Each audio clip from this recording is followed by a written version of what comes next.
Hello internet friends. It's me, Beatrice, back with the juicy stuff straight out of Reddit. Today's story is from r/nuclear revenge and it's part 2 of a massive saga. The links to other parts of this story are in the video description. Sit back and enjoy. If you enjoy the story, don't forget to tap the like button and subscribe. Now on to the story. Christmas Day was the first full day I spent in my new apartment. It's still a work in progress, as I have more stuff I want to get, but overall I've made it my home, since I'm going to be here for 2 years at least. My boys and the eldest's GF came over and spent a good portion of the day with me. The GF brought over treats she'd made, and also whipped up a really nice meal. I got to sit and talk with my sons in a way I hadn't done in a really long time, and it was nice. My big sis also came over with more goodies and hung out with us also. It had been the first time she'd seen her nephews in nearly a year. Having all of them around did me some real good, as if I were by myself I think I would have just drunk myself into a stupor. Everyone cleared out around 8ish, and I decided I wanted to go hang out with Joey and his wife Claudia. Hung out with them for a couple hours, had a couple drinks and then went back home.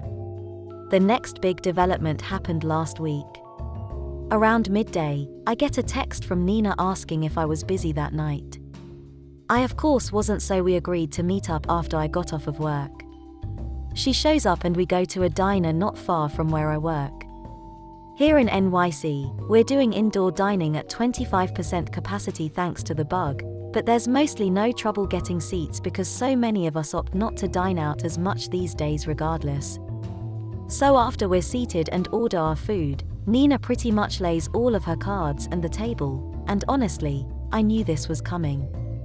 She basically confessed that she's like me all the way back since we were teenagers, but never got the chance to tell me since Sue swooped in and scooped me up before she could. For context, I've known Nina longer than Sue by 2 years. As I mentioned, she's been the fourth point of my social square of myself, Oz and Joey. We were the social outcasts in high school. The raver kids who didn't fit into all of the other cliques. Back then, Nina had a weight problem and was diabetic. She was the heavyset goth chick who was super cool, but no guy would ever give a second glance at. But we always had chemistry.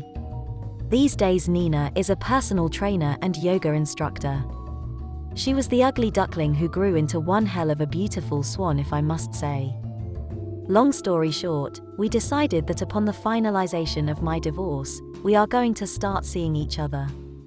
And yeah, I slept with her that night. Took her back to my new pad and we had a grand old time. Am I ashamed of sleeping with her? Hell no. Nina's been a better friend to me than Sue ever was. That's not saying Sue wasn't my best friend. But through the near quarter of a century I've known Nina, she's always supported me. Even so much as I learned that day, willingly taking a step back from her own feelings to allow me to pursue and eventually start a life with Sue. That resonated with me on a level I didn't think it would. That kind of selflessness towards another person is the definition of real love. I know, it sounds like I'm just trying to justify in my head that sleeping with her was the right decision. To me it was, and I plan on exploring what's to come with Nina and I with total commitment. Okay, on to yesterday, the day I met my wife and her lawyer to discuss the divorce. It's now been 2 weeks since I ghosted my STBXW. This past Monday I got a phone call from my staking that Sue's attorney has scheduled a meeting for us to discuss the terms of divorce yesterday. I met with him the Tuesday morning to discuss the terms I'm wanting. Long story short, uncontested divorce under the grounds of marital neglect from Sue. My terms are full division of assets, and me selling my half of the house ownership to her. She can have it. We keep our respective vehicles, I keep my cabin in the Poconos. And under the pretenses of marital neglect, she gets no spousal support from me. As for 17, he's free to choose who he wants to reside with following the divorce, which will most likely be me. So Wednesday comes and I show up to my lawyer's office dressed in my Johnny Cash best. My wife and her lawyer. She looks like shit. barely holding it together. I give the stone face. I won't bore you with the lawyer babble, but her lawyer presented an offer for terms of reconciliation. I shot them down almost as soon as she finished listing the details of the request. Like I said, I'll spare you the details of the meeting. Long story short, we agreed to a legal separation leading to an uncontested divorce. The only revision is that I will pay her $653 a month of temporary spousal support to cover the cost of utilities until she's gainfully employed again, up to a year after the finalization. I make enough that it won't hurt me financially even if she drags her feet finding a new job, and she's got enough in her savings to live off of for quite some time. Once a full calendar year has passed after the finalization date of the divorce has passed, she's on her own. Small price to pay for being rid of her cheating ass. It'll take roughly 3 months for things to go through, so early April if there's no cock-ups, I'll be free of her. So after the meeting, my lawyer gives me some final words before telling me he'll be in touch to update me on the progress of the filing. Back out on the street, Sue chases me down and asks, can we talk? I figured I'd give her at least that. She held it together fairly well in the meeting, but outside let the waterworks flow saying how sorry she was, and how she never meant it to go as far as it did. She says she never expected to fall in love with POS, but knew when she thought I was cheating how wrong it was to betray her own husband in such a way. She asked could I ever find it in my heart to forgive me, and that maybe, in a few years could we try to start over. That she can't imagine what her life is going to be without me. I tell her to start imagining it soon, because this will be the last time I ever speak to or see her.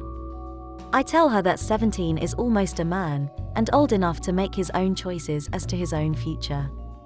I say that I gave her half of my life, and every ounce of love I had unconditionally, and she in her own words fell in love with another man. That there is absolutely no chance of me ever forgiving her. That all of the love I had for her was slowly killed all of those months that she confided and professed her love to POS, rather than coming to me and telling me she had any form of issue with how things were going with us. I told her I loved who she once was, but I hate who stands before me, and that if I never see her again it'll be too soon. Here we are on the sidewalk in Midtown Manhattan, her making a scene crying her eyes out. A couple folk walk by and give side glances, but at that point, I didn't care. I wasn't about to publicly humiliate her, I pretty much already socially and professionally destroyed her, but I needed to get the last bit of emotion I had for her out. I finished by telling her I didn't regret the 23 years I spent being her husband. I regretted that in 23 years she decided the easy way out was the better option, and that for 23 years I thought she was mine, but it turned out it was just my turn. Put in my Raycons, turned around, and walked the fuck away. Later that night, her father calls me and apologizes. He praises me for always being a good man to his daughter, and tells me he's ashamed of her and that he raised her better than what she did. Not gonna lie, I'm going to miss the old man. My dad died years ago, so he's always been my default father figure since. But I can't see myself maintaining a relationship with anyone on her side of the family. After that call, I went on FB and symbolically changed my relationship status to divorced. Yeah, it's not final yet, but in my eyes, it's over and done. Like I said, when I make a post on FB it's an event, so plenty of folks started hitting me up over Messenger asking questions, and I laid it all out that I filed for divorce with Sue earlier in the day. Of course, Nina called me, shocked that I pulled the trigger so fast. Obviously, I was already in the process of it when we spoke, but she had no way of knowing how far it was along. I asked her if she could come over, and of course, she comes running. We knocked boots again, but this time she stayed the night. We laid in my bed and talked into the wee hours of the morning, and I haven't felt this level of relief and connection in a really long time. Nina gets me, and I can't get enough being around her. Since the day she confided in me, she's all that's been on my mind.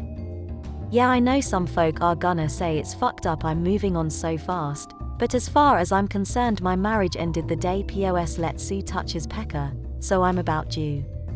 So yeah. That's it. That's the end. My divorce is in the works, and I'm moving on to start a relationship with Nina. I know in a comment response to someone I said I'd probably not marry ever again, but that was before Nina came clean to me about how she felt towards me, and I can't deny that I feel the same. We're going to take it slow, and we're not announcing anything until the divorce with Sue is legal and official. As for Sue, I could give a flying fuck what happens to her. She could move POS into our old home for all I care. I'll be getting my money for the house over the course of 2021, and aside from the $653 I will pay out directly to her savings account monthly, I never have to see or speak to her again. To all of the words of support, encouragement, and praise, I eternally thank you all. And that's all for today. In the next video, I will be reading another update to this saga. Stay tuned, for the carnage is not close to being finished yet. Feel free to share your opinion about the story down in the comment section. Also, let me know what other subreddits you want me to cover. Don't forget to like and subscribe. Until the next video, bye bye.